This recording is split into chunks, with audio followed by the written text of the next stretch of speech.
Hello dear, আসসালামু আলাইকুম। This is Mohammad Arif Suleman. Welcome to my channel mass rider. আশা করি আপনারা সবাই ভালো আছেন। আল্লাহর অশেষ মেহেরবানি আমিও ভালো আছি।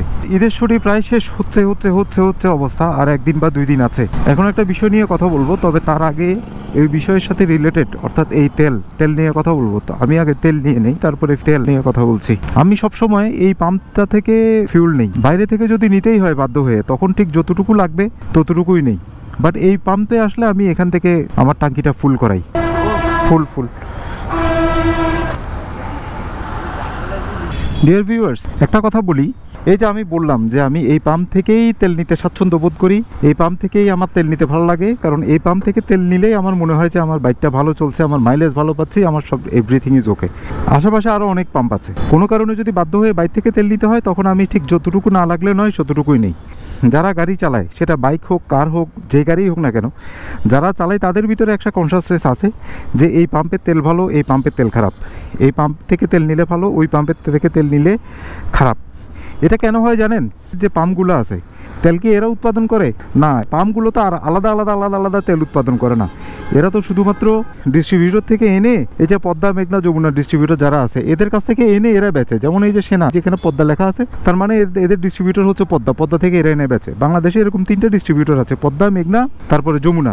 যত পাম্প আছে বাংলাদেশে, এরা এই 3 জনের কাছ থেকেই তেল এনে তারপরে এরা বিক্রি করে। তাহলে এখানে এই পাম্পের তেল ভালো, এই পাম্পের তেল খারাপ, এটা আসছে কেন?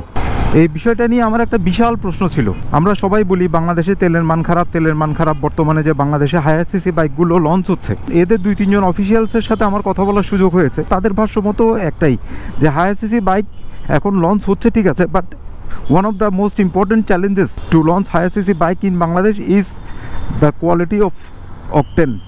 হায়ার সিসি বাইকগুলোতে ভালো মানের জ্বালানি লাগবে। এখন ভালো মানের জ্বালানি না হইলে এই হায়ার সিসি বাইকগুলো থেকে ফুল পারফরমেন্সটা পাওয়া যায় না। আমার একটা প্রশ্ন ছিল যে বাংলাদেশ সরকার এতভাবে এত দিক থেকে এত কিছু নিয়ে কাজ করতেছে, কিন্তু এই ফিউলটা নিয়ে কাজ করতেছে না কেন? আমাদের পার্শ্ববর্তী দেশ ইন্ডিয়াতে এবং পাকিস্তানে 2 জায়গাতেই ভালো ফিউল পাওয়া যায়, এবং তাদের ফিউল সেল করার স্ট্যান্ডার্ডটাই অন্যরকম। অর্থাৎ তারা গ্রেড অনুযায়ী ফিউল সেল করে। ভালো গ্রেডের ফিউল এক রেটে কিনতে পারবেন, তার চেয়ে একটু কম ভালো গ্রেডের ফিউল আপনি আরেক রেটে কিনতে পারবেন। এরকম গ্রেড অনুযায়ী ফিউল সেল করে। বাট আমাদের দেশে তো ওই সুযোগটা নাই। আমাদের দেশে হচ্ছে আমরা 2ভাবে এই বিষয়টাকে চিনি, একটা হচ্ছে অকটেন, একটা হচ্ছে পেট্রোল।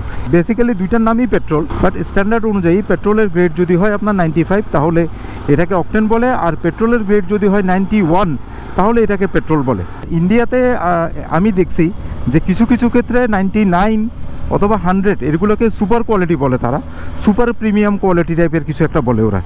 এগুলো খুব রেয়ার ইউজ হয়, তারপর ওদের দেশে এটা আলাদাভাবে সেল হয়, আপনি চাইলে এটা কিনতে পারবেন। আমার একটা প্রশ্ন ছিল, আমাদের দেশে এই ফুয়েলের মান নিয়ে কেন কাজ করা হচ্ছে না, বা আমাদের সরকার কেন এটার প্রতি একদম টোটালি উদাসীন? আর এর ভিতরে একটা স্ট্যান্ডার্ড দাঁড়াই গেছে পাম্প অনুযায়ী, যে এই পাম্পের তেল ভালো, এই পাম্পের তেল খারাপ। তো এটার একটা ইন্টারেস্টিং বিষয় আপনাদের সাথে শেয়ার করব। তো কোথাও দাঁড়াই, তারপরে শেয়ার করি আপনাদের সাথে।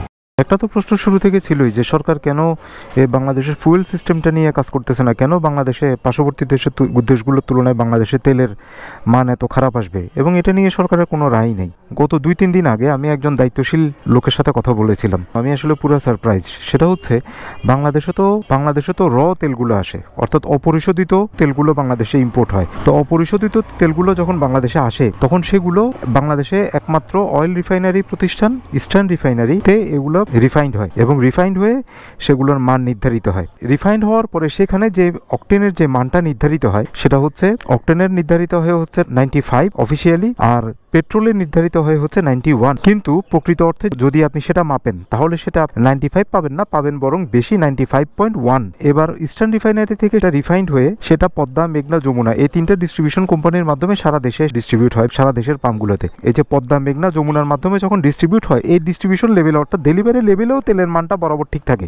ঠিক পাম্পে যাওয়ার পরেই ঘটনাটা ঘটে, তেলের মান কম বেশি ওখানেই নির্ধারিত হয়। অর্থাৎ কিছু পাম্প আছে যারা সেখানে ভেজাল মিশ্রিত করে, সেটা যেটা দিয়েই হোক, আমরা অনেকে বলি যে পানি মিশ্রিত করে, অনেকে বলি কেরোসিন মিশ্রিত করে, যেভাবেই হোক না কেন পাম্পে গিয়েই সেটা মিশ্রণ হয়, পাম্পে গিয়েই ভেজাল হয়, এবং পাম্পে গিয়েই সেটা তার অরিজিনালিটিতে হারায়। এই কারণেই আমরা যে বলি এক পাম্পের তেল খারাপ, এক পাম্পের তেল ভালো, ওই পাম্পের থেকে তেল নিলে মাইলেজ কম পাই, আর পাম্প থেকে তেল নিলে মাইলেজ বেশি পাই। এটা এই কারণেই হয়।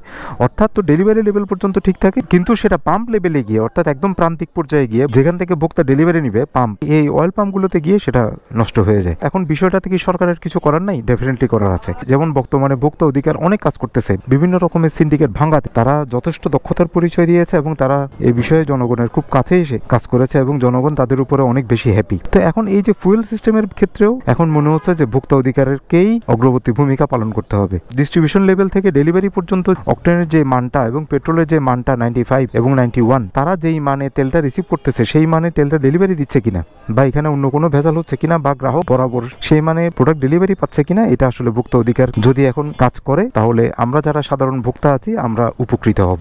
যেসব পাম্প এগুলো করতেছে তারা এগুলো রীতিমতো জনস্বার্থ বিরোধী কাজ করতেছে।